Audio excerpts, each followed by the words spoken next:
Educação à distância, mudando realidades.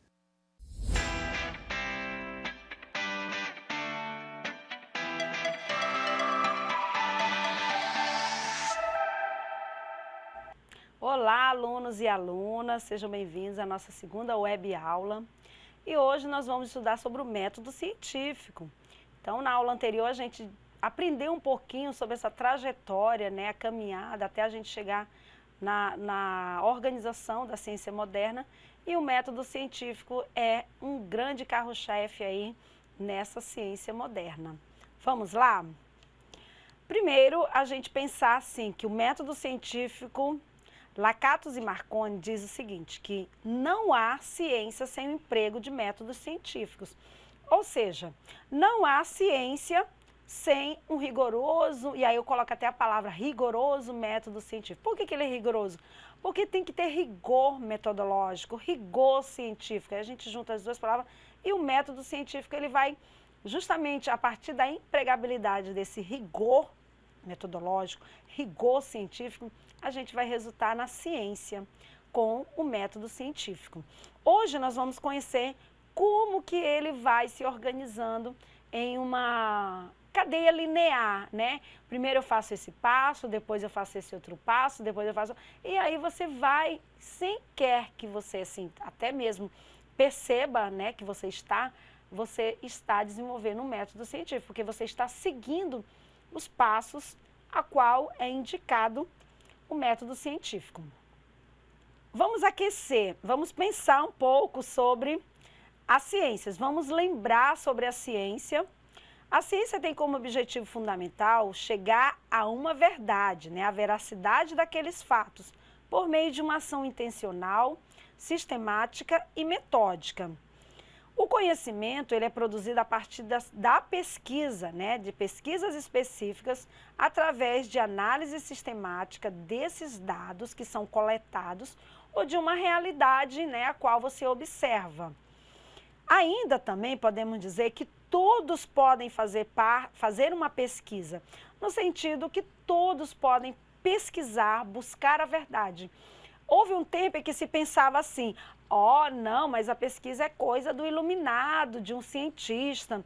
Mas desde que se tenha rigor metodológico, com certeza, você está fazendo uma pesquisa. Então, esses 4 elementos aí que a gente coloca na tela, eles são necessários, são importantes você pensar para desenvolver um método rigoroso, um método científico. A metodologia científica, né, literalmente, ela quer dizer o quê? Que ela se refere aos estudos dos métodos empregados em cada área científica específica. Ou seja, a gente tem diversas áreas, aí o campo do conhecimento é vasto, é enorme, é muito amplo, né? Então, essas diversas áreas, ela vai exigir determinados tipos de métodos, determinados tipos de verificação ou de validação daqueles dados. Isso faz com que você pense que dentro da sua área específica você tem um método rigoroso já pronto, já pré-organizado, pré-formatado, só esperando com que você faça a operacionalização a partir do seu problema, a partir da sua pergunta, a partir do seu fato social que você observa e você queira colocar à prova, né, colocar ou validar essa sua questão. Então, a metodologia científica, ela tem, sim, né, dentro das suas áreas específicas, passos que são próximos, são aproximados, né, a estes métodos. Ou seja, do método da ciência em sua forma geral, a gente tem o amplo, ao um que se supõe ser universal. Então, a gente tem já tem um caminho percorrido. Basta a gente se adequar àquele caminho e ajustar ao problema específico que você quer solucionar. Agora, a gente vai pensar o seguinte, o que é, na verdade, esse método científico? Na ciência, existe a necessidade de utilizar-se de uma ferramenta específica para a aquisição e construção do conhecimento, que se denomina método científico. Ou seja, é uma maneira, quando a gente fala em ferramenta, é algo que você vai construir, que você vai pensar, vai estruturar e vai organizar. É como se você fosse construir, você não, né? Um pedreiro. Como se o pedreiro fosse construir uma casa. Então, ele vai se munir de ferramentas necessárias para fazer a construção daquela casa. Então, dificilmente, esse pedreiro, ele vai iniciar pelo telhado. Então, dificilmente, o cientista, o pesquisador, ele vai começar pela teoria. Houve um tempo que se partia da teoria geral. Mas aí, hoje, não, a gente tem que pensar nos fatos, no problema, em como ele se desencadeia no ambiente, né, social, natural, nesse ambiente. E, a partir daí, ele vai organizando passo a passo para ele conseguir ter a sua validação da sua teoria macro, da sua teoria máxima ou a sua verdade absoluta. Então, o método científico, ele nos diz muito de como nós devemos fazer algo, como nós devemos pensar para chegar a um determinado problema, quer seja para estudá-lo, somente estudar esse fato, ou para explicá-lo. Consiste, então, num conjunto de etapas. Essas ferramentas, elas vão ser aplicadas nessas etapas, ordenadamente dispostas. E aí, essa disposição, essa organização, ela tem que ser sequencial e não pode ser desencadeada. Ela tem que ser se encadeando de uma forma que você vai explicando uma etapa seguinte à outra. Ou seja, é um passo a passo, né? Então, o método científico, ele já tem um passo a passo. O legal é que a gente já tem esse método organizado. Alguns teóricos, né, lá na Idade Moderna, eles começaram a pensar, né, nesse método, como se organizar a pesquisa. E isso cabe a nós somente a aperfeiçoar. Ou seja, um gigante lá atrás, né, um grande cientista, um grande teórico, ele já pensou nisso. Já pensou nesse método. Então, cabe a nós subir nesse ombro do gigante, né, e olhar para mais longe. Então, esse é o nosso papel hoje, nessa pós-modernidade, né, pensar com os elementos que já foram construídos e avançarmos um pouco mais na ciência. Então, a gente pensar que todo esse conjunto de etapas, eles vêm para facilitar, né, a finalidade dele é facilitar a nossa investigação e, assim, obtermos mais conhecimento. Quais os métodos científicos que realmente são validados hoje? A gente tem dois grandes métodos, que é o método dedutivo, né? Esse método dedutivo, ele parte das explicações gerais para os casos particulares. Então, um exemplo, né, que Descartes trouxe para nós lá no século XVII, todos os mamíferos têm um coração. Ora, se todos os cães são mamíferos, logo todos os cães têm um coração. Então, ele parte de uma premissa macro que todos os mamíferos têm um coração. Ora, o cão tem um coração, então logo, né, ele é um mamífero, ele tem o seu coração. Então, isso faz com que a gente comece a pensar que esse método dedutivo, a gente tem diversas explicações. Aconteceu um fato similar com alguém. Logo, eu deduzo, né? E a gente usa a palavra dedução, vem daí, do método dedutivo. Porque você se deduz algo a partir de uma lei geral. Que essa lei, muitas vezes, pode ser falha, gente. Aconteceu com aquele caso isolado, não quer dizer que vai se repetir. Então, esse método dedutivo, que em alguns casos ainda se utiliza, esse método da dedução, ele é frágil, ele se apresenta algumas fragilidades. Já o Galileu e o Francis Bacon, ainda no século XVII, eles trouxeram novas descobertas, né? A partir de um novo método, o método indutivo, da indução.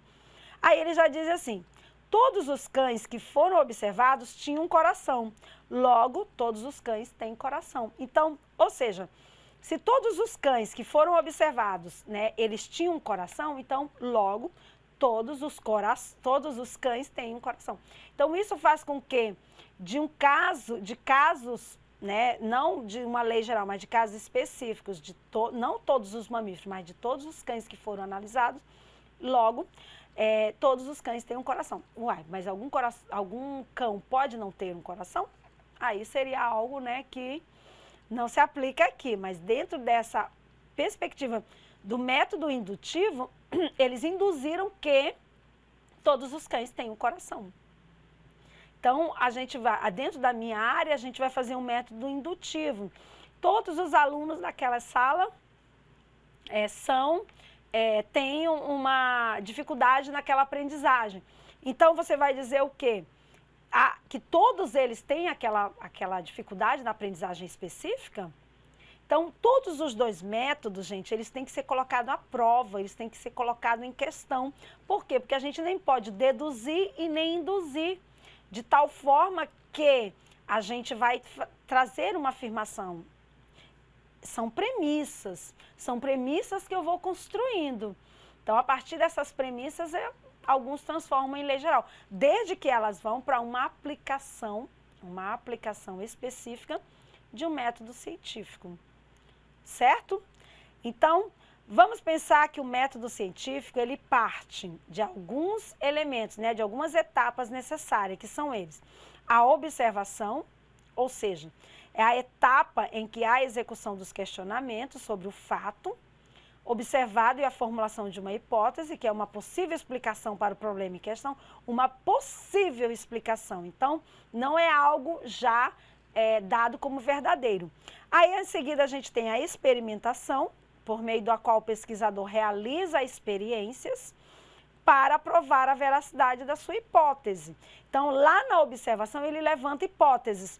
Na experimentação, ele vai aplicar, ele vai fazer a aplicação dessa e testar, né, sua premissa, sua hipótese. A interpretação dos resultados. Então, é o momento em que o pesquisador interpreta os resultados de sua pesquisa e, por fim, ele chega a uma conclusão. Então, essa conclusão é quando ele aplicou todas as etapas desse método, ele chegou a uma conclusão específica, a algo que ele pode ter partido do método dedutivo ou do método indutivo. E aí ele chegou a uma conclusão, porque ele fez uma observação, ele fez uma aplicação, experimentou, ele conseguiu interpretar aqueles dados e a partir daí ele chegou a uma conclusão.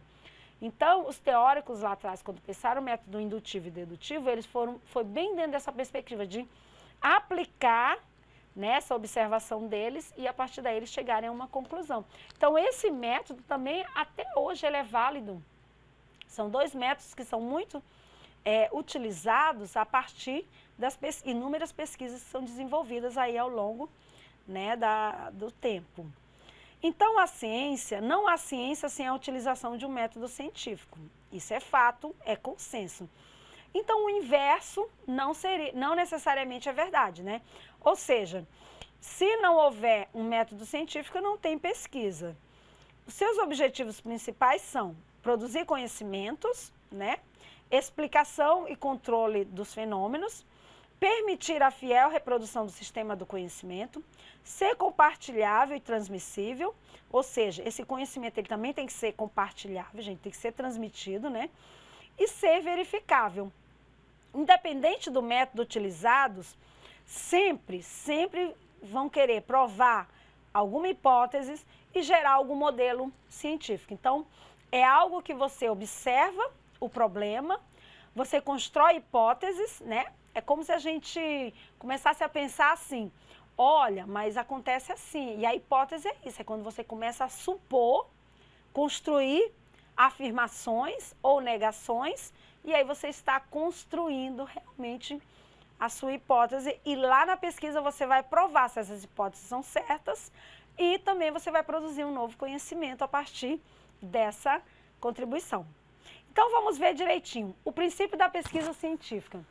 O princípio da pesquisa científica, ele sempre vai ser a partir da observação, análise, descrição, comparação e síntese. Trocando lá aquelas ideias de você pensar na observação, você pensar como que você vai construir esses dados, como você vai coletar esses dados e como você vai interpretar, e você vai chegar na síntese, que a síntese é uma conclusão, né? Então, olha só, a gente tem um método científico. Primeiro, observou, aí você vai elaborar problema, né, que é a fase do questionamento, e se isso, e se assim, e se for de um jeito, se for de outro. Você vai construir hipóteses, e essas hipóteses elas são afirmativas, né, você pode ou afirmar ou negar, né, uma situação, uma hipótese. Um exemplo que eu citei anteriormente, na aula passada. Está tendo escassez de chuva porque estão queimando muito. É uma hipótese. Não está tendo está havendo escassez de chuva porque estão desmatando mais? Está tendo escassez de chuva porque não estão? Então, uma hipótese eu afirmo o questionamento, e outra hipótese eu nego. Então, é sempre partir da afirmação e da negação. Essa parte da construção das ideias, das hipóteses, para você pôr em prova, você pensar que a hipótese são construções, são argumentos. Você vai começar a pensar que ela pode ser afirmativa ou pode ser negativa, né? Então, vejam só, depois da hipótese, aí o nosso quadro mostra que a gente tem ainda a experimentação. Então, essa experimentação é quando eu coloco, né, em experimento. Aí, a partir desse resultado dos experimentos, eu faço a minha análise dos resultados e aí eu chego à síntese ou à conclusão. Então, é algo que, a princípio, você diz, nossa, mas eu tenho várias etapas, eu tenho muitas etapas para dar conta. Sim, você tem muitas etapas, mas dependendo de como você planeja, organiza, sistematiza essas etapas, você vai chegar à conclusão, a um resultado. Então, a base está lá no seu problema e como você vai construir esse método, seguindo sempre as suas hipóteses, seguindo sempre as suas premissas, que a gente diz até que hipóteses são algumas intuições, algo que você olha o problema e constrói alguns questionamentos em torno desse problema. Então, a gente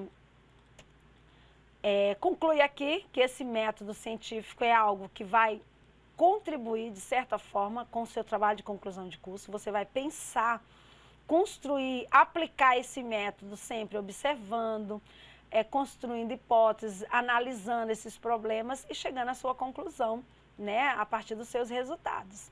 Desejamos todos e todas que tenham ótimas reflexões, um bom aprendizado a partir do método científico. Até a próxima aula.